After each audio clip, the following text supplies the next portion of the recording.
Bueno, estoy contento de estar aquí con ustedes una vez más.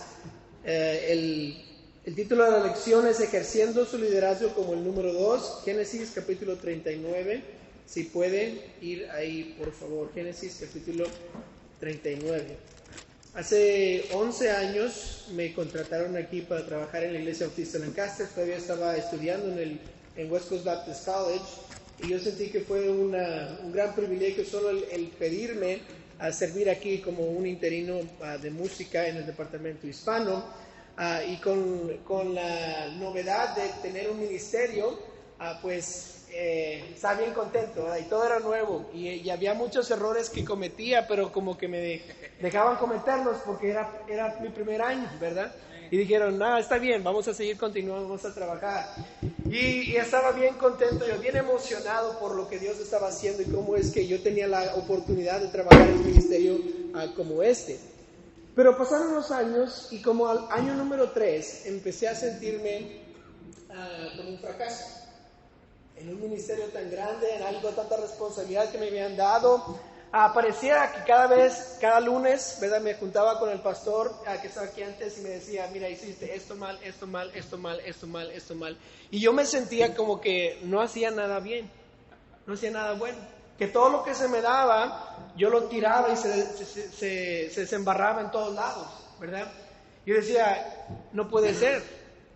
O sea, ¿cómo es que todo lo que se me está dando está deshaciéndose? El coro tenía como unas 80 personas, ¿verdad? Y me lo dieron y sacaron, y ahora yo lo hice a 40. Y qué bonito. Los jóvenes, me dijeron, tú vas a ser nuevo pastor de jóvenes, y teníamos 120, y después yo tomé, y se bajó a 70 los domingos en la mañana. Y cada cosa que me daban, yo decía, eso no puede ser. ¿Cómo es que todo lo que se me está dando se está deshaciendo? Yo no quiero ser ese tipo de personas. Yo no quiero ser ese asistente que todo lo que no le dan nada porque cualquier cosa se deshace. Y empecé a buscar a Dios y decir, Señor, tú sabes que aquí estoy porque tú me pediste venir. Tú sabes que mi responsabilidad es ayudar. Y parece ser que ahorita no estoy haciendo nada. Que en vez de ayudar estoy desparramando todo. Y obviamente estaba leyendo mi Biblia y llegué a este pasaje de Génesis 39. Y una de las cosas que me asombró o que resaltó cuando estaba leyendo fue que cada vez que habla de José, está diciendo que todo lo que él hacía, que se prosperaba. Que Dios lo hacía prosperar, que Dios lo hacía prosperar y Dios lo hacía prosperar. Y yo decía, pues eso es lo que yo quiero. Que cada vez que yo toque a alguien, que cuando yo estoy haciendo la obra del Señor, que Dios la prospere. Que pueda decir, wow, este hombre no sé qué tiene, pero Dios ha de estar con él porque lo que está pasando es algo tremendo, algo que no se puede explicar, y todo lo que sucede está creciendo y haciéndose mejor. Y yo dije, tengo que averiguar cómo lo hizo José, porque si Dios es el Dios de José, yo quiero que ese mismo Dios me use a mí como usó a José, que cada cosa que se me dé prospere. Yo quiero ser aquel líder, aquella persona que está bajo una persona y no nada más está haciendo lo que se me dice, sino está mejorando las responsabilidades que se me dan. Entonces empecé a leer, llegué a Génesis 39 y note lo que dice, el versículo 1 al 6, dice, llevado pues José a Egipto, Potifar, oficial de Faraón, capitán de la guardia, varón egipcio, lo compró de los ismaelitas que lo habían llevado allá. Mas Jehová estaba con José y fue varón próspero y estaba en la casa de su amo el egipcio. Y vio su amo que Jehová estaba con él y que todo lo que él hacía, Jehová lo hacía prosperar en su mano. Esa frase me agarró. Así halló José gracia en sus ojos y le servía, y él le hizo mayordomo de su casa y entregó en su poder todo lo que tenía. Y aconteció que desde cuando le dio el encargo de su casa y de todo lo que tenía, Jehová bendijo la casa del egipcio a causa de José, y la bendición de Jehová estaba sobre todo lo que tenía, así en casa como en el campo. Y dejó todo lo que tenía en mano de José, y con él no se preocupaba de cosa alguna, sino del pan que comía. Y era José de hermoso semblante y bella presencia. Qué tremendo testimonio. Y todo lo dejó en las manos de José. Y luego dice, y no se preocupaba. ¡Wow! ¿Qué tipo de asistente? ¿Qué tipo de número 2? Que el jefe no se tiene que preocupado. Vamos a orar. Señor, te doy gracias por estos tiempos que podemos estar juntos aquí. Señor, te pido que me ayudes a mí a exponer lo que este pasaje ya dice. Ayúdanos a nosotros como personas que estamos bajo mando, personas que somos el número 2, a poder hacer la obra tal que tú te agradas con nuestra obra y así la prosperas. Te pido que bendigas el resto de esta conferencia en nombre de Cristo Jesús. Amén. Amen. Todos tenemos el deseo de dirigir. Queremos ser líderes, de ser el que manda. De una forma u otra queremos decirle a aquella persona, hey, veas esto por favor, y pum, lo hace. Queremos aquella autoridad de decir, vamos a hacer esto, y todos se animan porque él dijo, vamos a hacerlo. Todos queremos eso. Y de los 11 años que yo he trabajado aquí en la iglesia, 7 de esos años los trabajé con los adolescentes de la iglesia como un pastor de jóvenes, y siempre me asombraba que los adolescentes que no les caía bien yo, que tal vez eran un poco rebeldes, que no querían hacer lo que se les pedía, eran los adolescentes que querían tener control de su vida. Ellos no querían que nadie les dijera qué hacer, no querían que les dijeran cómo vestirse, cómo comportarse. Entonces esos muchachos lo que hicieron, sabiamente se unieron al ejército y dijeron, no voy a querer que nadie me diga qué hacer, me voy, y se fueron. Ahora, irónicamente, el ejército es el único lugar en donde el único lugar en el mundo donde la opinión no importa y no tienes voz. Ahí es donde fueron, porque querían ser sus propios líderes, no querían que nadie les dijera qué hacer, simplemente porque querían estar a cargo, querían dirigir. Vieron las películas, ¿verdad? Dijeron, yo quiero ser el de la película que le dice a todos qué hacer, y pum, lo hacen, y se fueron. Yo me uní a la naval de los Estados Unidos cuando tenía 18 años, y yo pasé 5 años en la naval sirviendo al país, y la mitad la pasé en un hospital naval en Japón, y la otra mitad la pasé en Colonial Palms, aquí cerca de Lancaster, y la pasé con la Marina de los Estados Unidos. Yo recuerdo haber visto a estos tipos de marineros y soldados, ¿verdad?, que querían tanto mandar a otros que odiaban que se les ordenara algo. Por lo general eran ellos los que no eran promovidos en rango, no obtenían el reconocimiento que querían, solo querían mandar en vez de servir o en vez de tener el rango que tenían. En su deseo de mandar o en su deseo de estar a cargo, ignoraban los principios de un buen líder y perdieron entonces la oportunidad de tener un impacto, porque solo querían mandar. Simplemente querían decirle a otros qué hacer, en lugar de guiar a la gente a hacer su mejor esfuerzo y a servir. Esa misma actitud se encuentra en los obreros cristianos, en todo el cristianismo. Muchos de nosotros queremos ser el líder de un ministerio, queremos tener la posición más prominente sin servir. Como humanos queremos ser los que dan órdenes y que la gente haga lo que se les dice sin cuestionar. Eso es nuestro deseo. Cualquier humano. ¿Qué pasa con nuestros hijos? Ve por allá, por favor. Y queremos que lo hagan, ¿qué? Ya. ¿Por qué? Porque ese es nuestro deseo como humanos, eso es lo que todos queremos. Ahora, muchos desean ser el pastor titular, o tal vez algún día quieren ser el pastor o el jefe, y eso es algo genial, es algo que todos deberíamos tal vez desear algún día ser aquella persona. Pero su idea de pastorear es igual, es decirle a las personas o al pueblo de Dios qué es lo que ellos van a hacer, en lugar de guiarles a hacer lo que Dios quiere para sus vidas. Y ven la posición número 1 y dicen, es lo que yo quiero. ¿Por qué? Porque ahora puedo mandar o puedo decirles qué hacer en vez de guiar o ser un gran líder. Pero antes de que Dios nos pueda encomendar a pastorear, o nos pueda encomendar a una posición, digamos, de la número 1 en la organización, tal vez estar a cargo en algo de alguna manera, primero debemos de ser fieles en la posición que Dios nos tiene ahora. No me puede dar una posición más alta de responsabilidad si es que yo no soy responsable con lo que ya me dio. La mayoría de nosotros somos personas que no tenemos nuestro propio negocio, somos personas que no somos nuestros propios jefes. La mayoría de nosotros no somos el pastor de la iglesia, no somos, se puede decir así, el número 1 en la organización. Existe la idea, ¿verdad?, errónea de que si usted no es la persona número uno en la organización, no va a tener un impacto en su comunidad.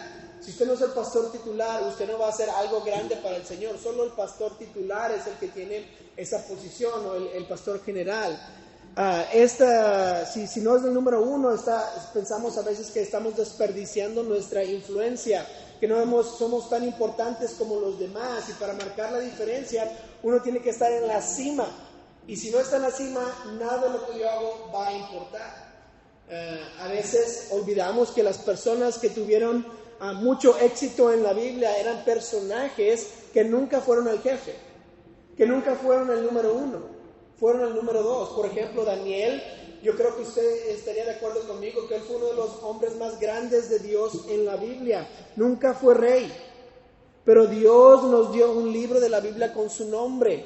¿Por qué? Porque fue un gran líder, pero nunca estuvo en la cima, nunca estuvo dando las órdenes como el rey de Babilonia o el rey de Persia. Sin embargo, Dios lo usó en su posición, que no era el número uno. De Elías y Eliseo, nosotros conocemos más a Elías. Elías es el nombre, es el más popular. Es raro, ¿verdad?, que vemos a un niño que se llama Eliseo. Normalmente se llama Elías.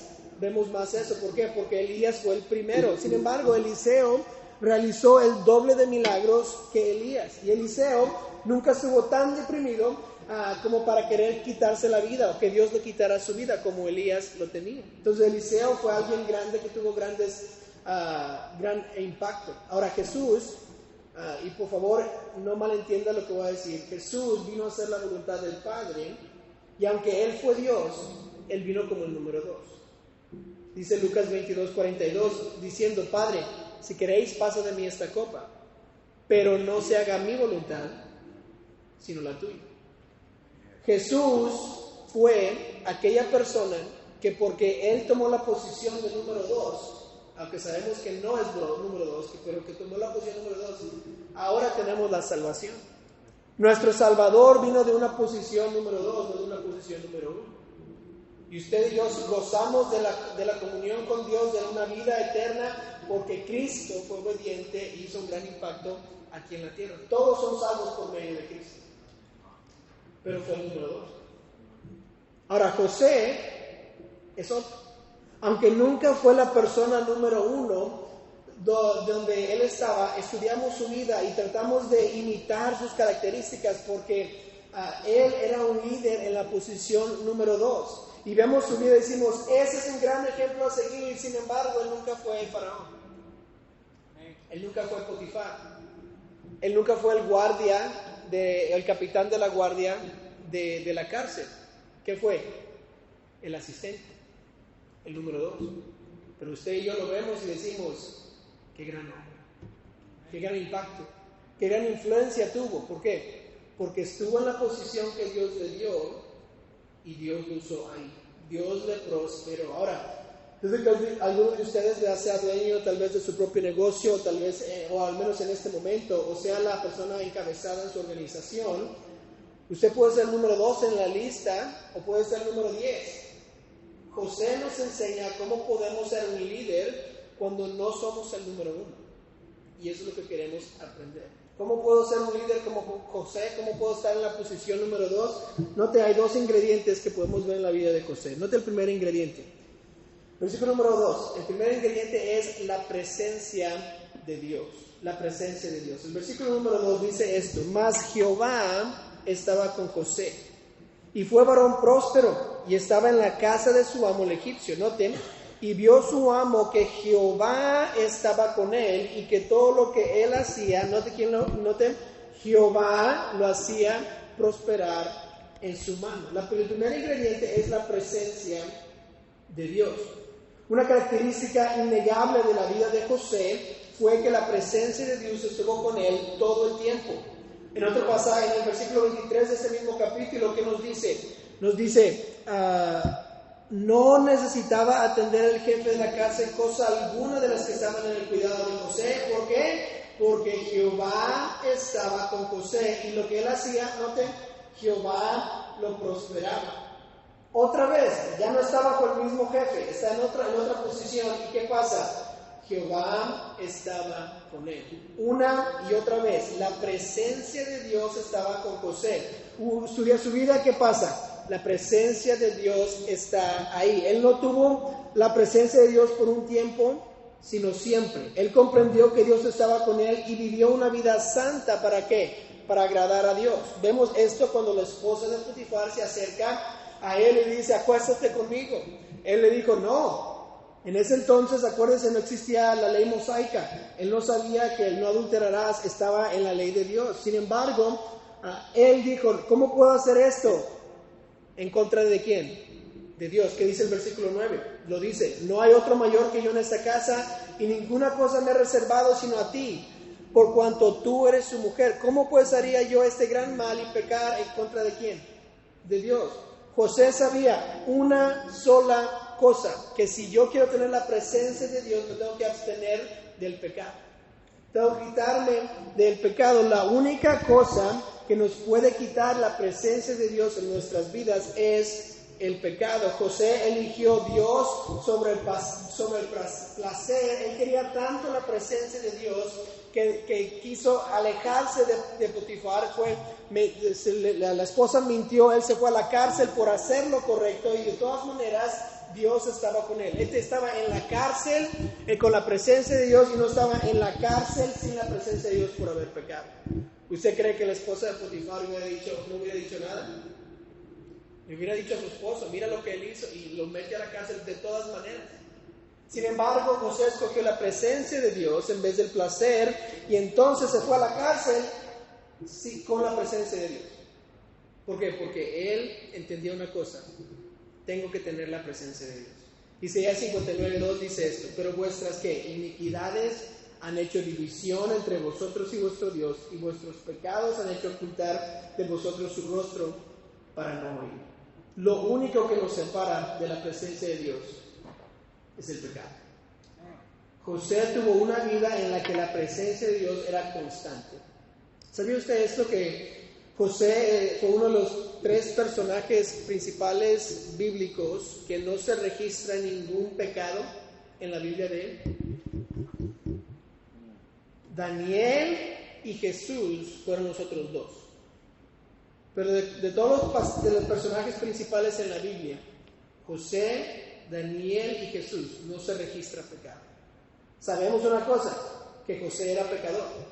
¿Por qué? Porque todos somos pecadores, es lo que dice la Biblia.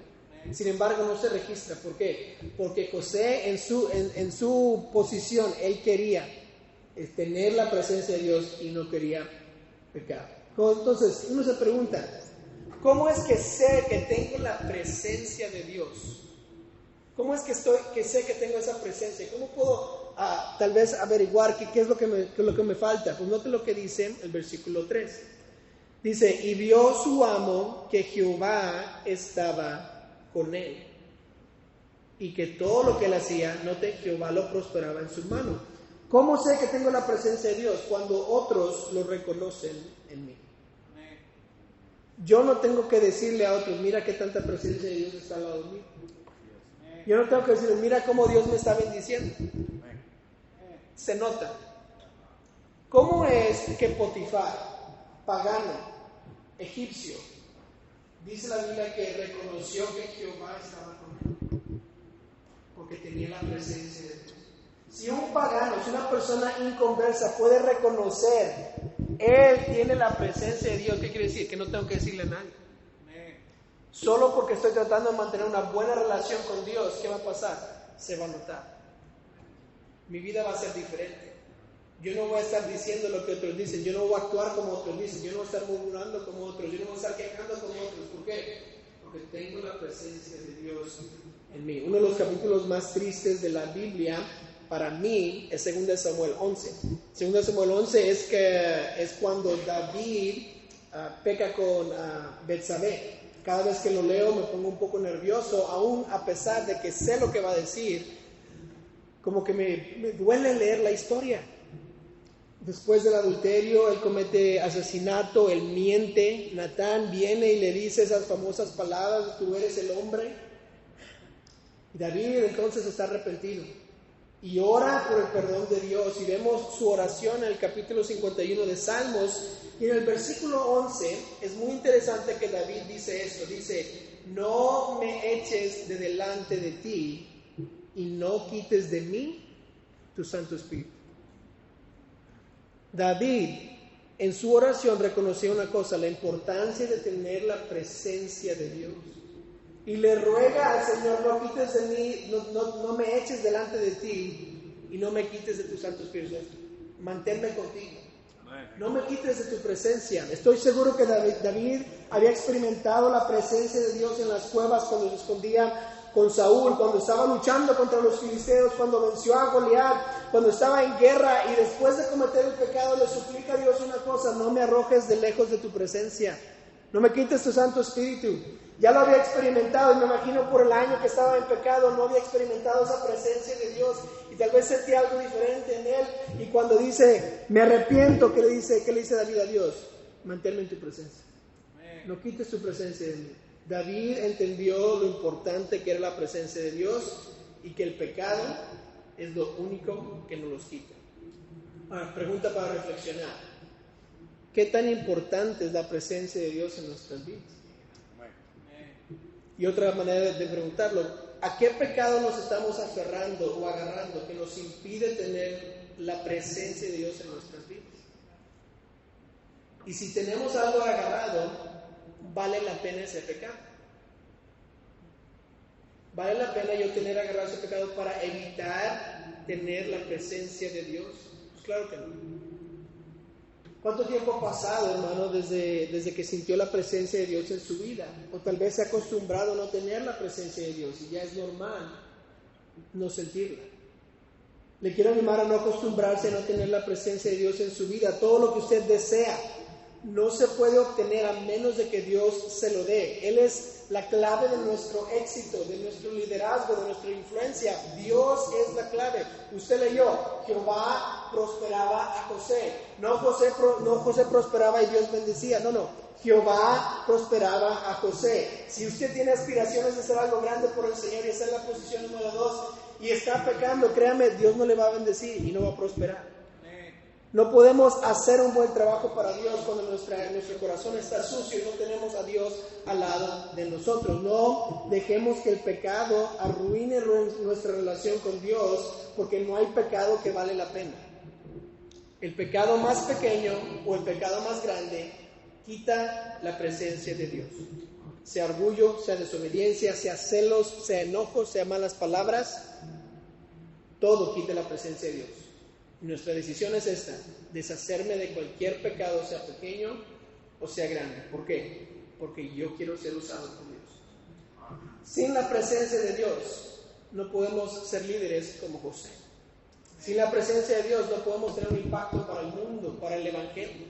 Sin la presencia de Dios no importa qué tan buen organizador es usted o qué tan buen administrador es usted. ¿Por qué? Porque sin Dios nada puede prosperar. Y si prospera, no va a durar. Entonces, es lo más importante. Ingrediente número 1 que José tenía es la presencia de Dios. Ahora, el ingrediente número 2 es este. Él tenía el ingrediente de servicio. Servicio. Note lo que dice el versículo 4. ¿Qué dice el versículo 4? Dice, así halló José gracia en sus ojos. Y note estas 3 palabras. Y le servía. Y él le hizo mayordomo de su casa y entregó en su poder todo lo que tenía. Esas 3 palabras son sumamente importantes. Y le servía. La Biblia nos dice que lo único que José hizo fue servir a Potifar. No dice que José se graduó de la universidad. No dice que él sabía matemáticas. No dice que él podía organizar muy bien o era un gran orador y un gran motivador. Nunca dice eso. Lo único que la Biblia dice es que le servía. ¿Y saben qué? Yo traté de buscar otras cosas que José hizo, pero no hay. No hay. La Biblia solo nos dice y le servía. Entonces, sabemos que Dios le prosperó a José porque estaba bien con Dios. Pero ¿qué es lo que José hizo para que Dios bendijera? ¿Qué fue lo diferente en la vida de José que marcó esa gran diferencia? Y fue el servicio. Muchos se preguntan, entonces, ¿qué es el servicio? ¿Qué es servir? Si lo único que tengo que hacer es servir al líder, ¿qué es servir? Entonces el servicio se puede definir con una sola palabra. Y la palabra es obediencia. Obediencia. ¿Cómo sirvo? Obedeciendo. Sabemos que José era un esclavo. Cuando la palabra dice que él era siervo o lo que sea, está hablando de un esclavo, ¿verdad? Él fue comprado por Potifar. Era el esclavo de Potifar. Ahora, un esclavo no tiene voluntad propia. No tiene la opción de escoger sus horas de trabajo. No tiene la opción de comer lo que él quiere comer. Lo que el amo le da es lo que tiene. Él tiene que hacer lo que se le dice. Pero conociendo el carácter de José, podemos asumir una cosa, que él era diferente a todos los otros esclavos. Él tenía la presencia de Dios y él tal vez hacía todas las cosas con urgencia, como si fuera para el Señor, como si en la mejor de sus habilidades. ¿Por qué? Porque él sabía que quería agradar a Dios. Él tenía que ver algo diferente en la ética de trabajo de José, que lo hizo sobresalir. Y yo creo que fue la forma en que obedeció a Potifar. Yo no sé usted, pero hay muchos que obedecen diferentemente. Cuando yo entré a la naval, yo me sorprendí de las diferentes formas de obedecer que los otros marineros y soldados obedecían. Y saben que la gente dice, estoy obedeciendo, pero es diferente. No es obedecer. Cuando alguien obedece, lo hace inmediato. Uno lo tiene que hacer con buena actitud al momento que se le pide, al tiempo que se le da. No tiene que ser, ya que se fue el jefe, ahora sí me voy a parar un poquito, me voy a sentar y hasta que llegue otra vez, entonces me paro y le obedezco. No, la obediencia es como si yo fuera un esclavo. Ahora, José supo obedecer, supo ser el número 2 y por eso siempre lo ascendían de posición. Su padre lo convirtió en el número 2. ¿Cómo usted sabe eso? Pues porque normalmente al más chiquito, como el rey David, le mandaban a hacer ¿qué? A pastorear. Vete a pastorear. ¿Qué es lo que le mandaron a hacer a José? A checar a sus hermanos mayores, los pastores. Queriendo decir que su papá lo puso en la posición más alta, a pesar de que era el menor. Potifar lo ascendió al número 2. Cada vez que Potifar le daba algo a José, Dios lo bendecía. Y ahora Potifar decía, ¿sabes qué? Te voy a ascender de posición. Cada vez que cada cosa te doy, ¡pum!, está mejorando. ¿Por qué no te encargas de toda mi casa y mis campos? Ok, está bien, y ¡pum!, lo encargó. Cuando se fue a la prisión, el capitán de la prisión lo ascendió al número 2. Otra vez, ¿por qué? Porque estaba sirviendo al capitán. Cuando Faraón lo conoce y Faraón le dice, ¿qué hacemos? Y le da las respuestas, ¿verdad? Y las sugerencias, ¿qué hace Faraón? Lo asciende a la posición número 2. Ahora, ¿por qué es que se promueve una persona en el trabajo? No es porque se está quejando todos los días, porque llega tarde, porque es perezoso o desobediente a las tareas del trabajo. Una persona es ascendida o promovida es por su obediencia. Cuando el jefe dice, llega aquí a las 8, él lo hace. Cuando él dice, saca la basura, él saca la basura. Cuando el jefe dice, sea amable con los clientes, él va a ser amable con los clientes. No hagas eso, no lo hace. Haz esto, lo hace. Eso es lo que hace a una persona ascender en la posición. No es qué tan guapo soy o qué tan bonito hablo. Es cómo obedezco. Así se sirve a las personas. Ahora, cuando yo fui al entrenamiento básico, fueron 8 semanas de sufrimiento. 18 años lejos de mis papás por primera vez, ya soy hombre macho y casi lloro en el entrenamiento básico, ¿verdad? No dormir, no hacer muchas cosas, planchar calzones, o sea, cosas raras que suceden, ¿ok? Pero esas 8 semanas de sufrimiento están diseñadas para aprender a obedecer. En el entrenamiento básico, una de las primeras cosas que nos enseñan es cómo doblar calzones,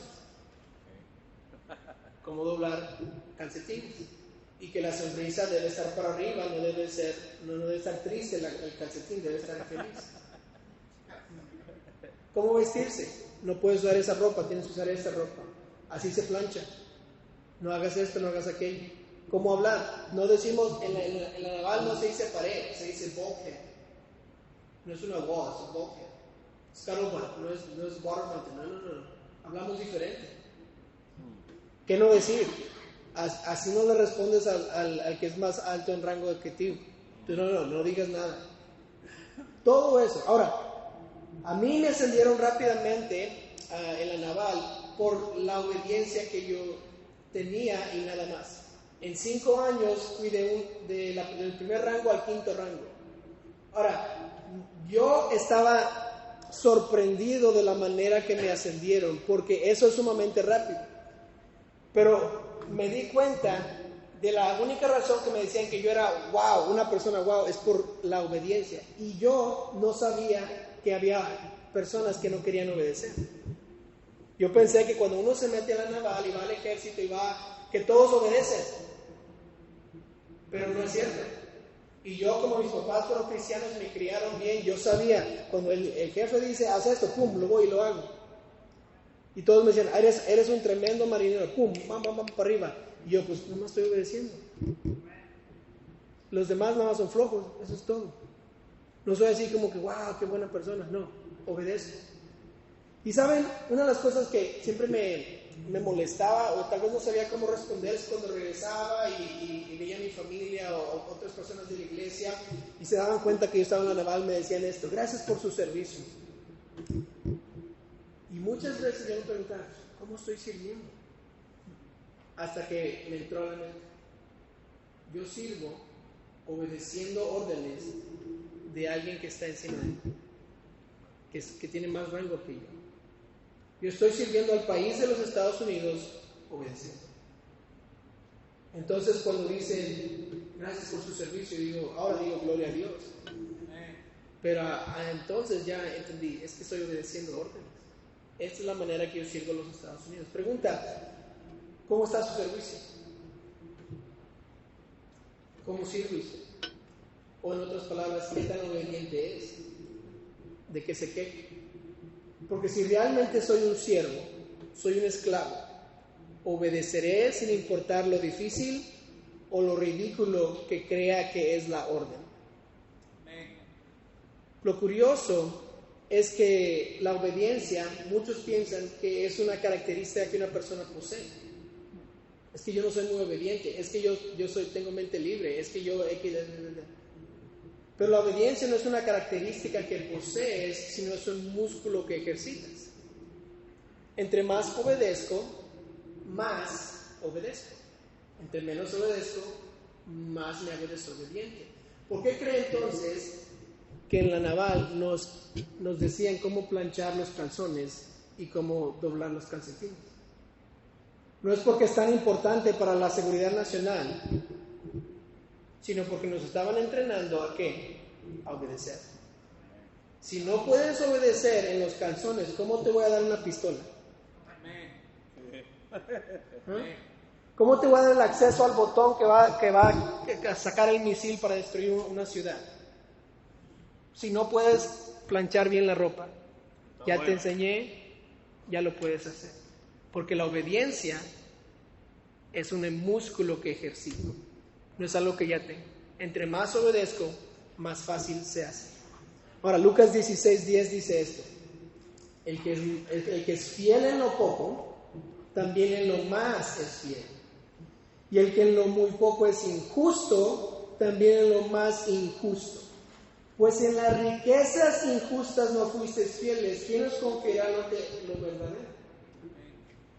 ¿Cómo es que el jefe, el pastor, el líder, le va a confiar más si no es fiel con lo pequeño? Pero solo me da la lista de asistencia, pues sea el mejor que toma la asistencia. Solo me deja trapear, pues trapeé bien y hasta 2 veces. ¿Por qué? Porque tengo que ser fiel en lo poquito. Muchos cristianos dicen que son siervos y luego los tratan como siervos. Y ya no sé. Yo merezco mejor tratamiento. ¿Cómo es que no me va a respetar? ¿Por qué me habló de esa manera? Porque somos siervos. Yo soy un esclavo. Lo que Dios diga, yo lo hago. Ser un siervo no es inferior a mí ni a usted. Es lo que cada cristiano debería hacer.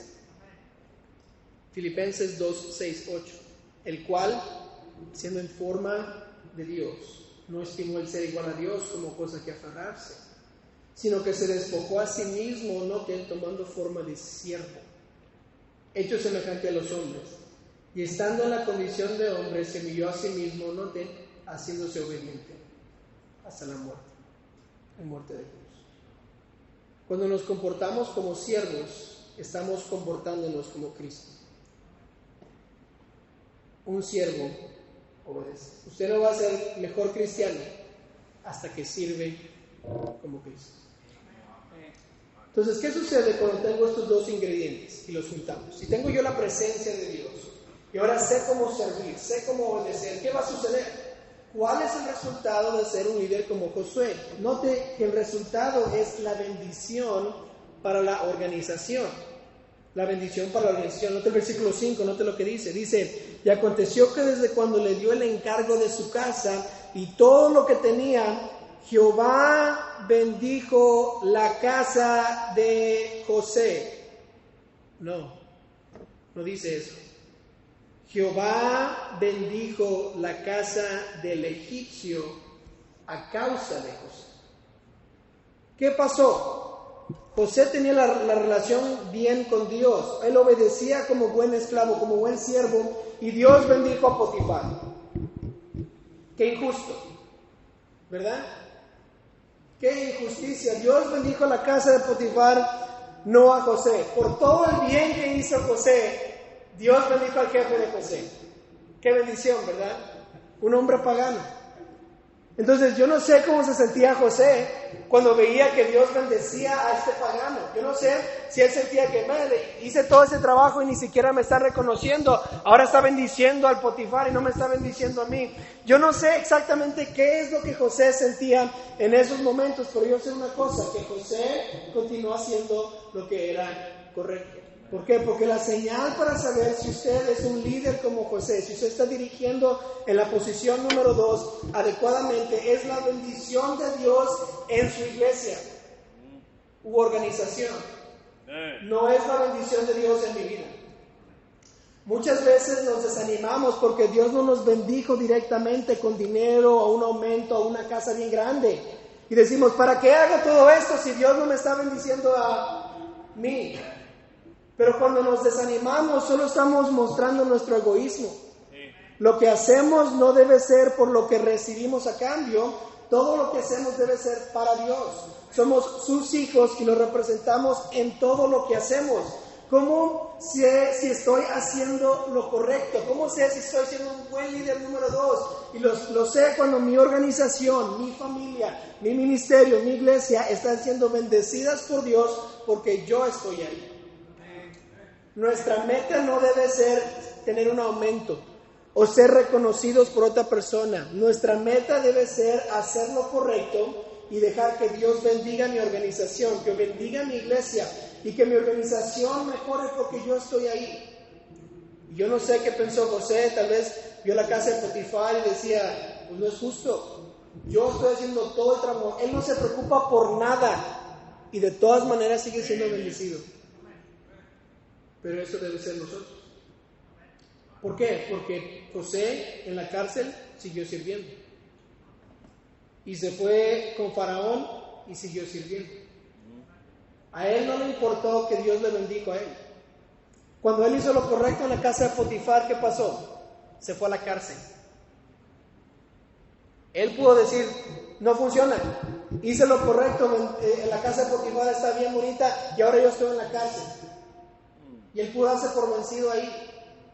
Pero José no estaba buscando su propio beneficio. Estaba sirviendo. Tenía una buena relación con Dios y siguió sirviendo. Donde quiera que iba José, la organización de la que formaba parte mejoraba. Entonces, ¿qué de nosotros? ¿Está Dios bendiciendo su trabajo? ¿Está bendiciendo Dios su iglesia, su familia, su ministerio? ¿Está Dios bendiciendo porque usted sirve ahí? Y le quiero animar en algo. No se enoje cuando usted sea el quien hace todo el trabajo y todos le dicen al pastor, bien hecho pastor, buena conferencia.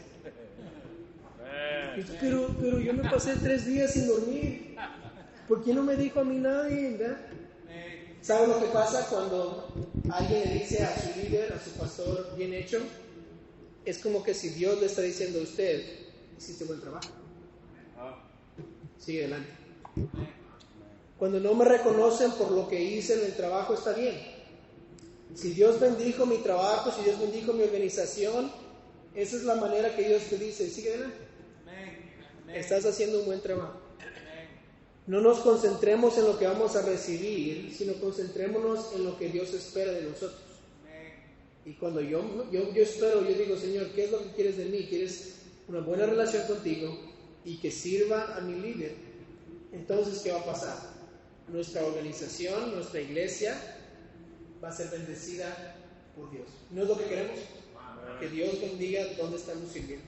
Entonces, ¿qué significa ser un líder como José? Una persona, en el número 2, pues tener la presencia de Dios y servir. No hay magia, no hay un equipo especial, no hay tecnología, no hay aplicación. Es una relación con Dios y obediencia. Cuando aprendemos a obedecer a nuestros líderes al pie de la letra, vamos a ver cómo Dios bendice. Vamos a orar. Señor, te doy gracias por estos tiempos que tenemos juntos. Gracias por el privilegio que es abrir tu palabra y aprender a ser líderes en la posición número 2. Ayúdanos a ser como José, que siempre tenga una relación contigo. Y te pido ahora que nuestra meta no sea los halagos o tal vez recibir algún premio por lo que hacemos, sino ver que tu iglesia, que el líder a quien servimos sea halagado, sea bendecido porque nosotros hacemos nuestro trabajo bien. Te pido todo esto en el nombre de Cristo Jesús. Amén.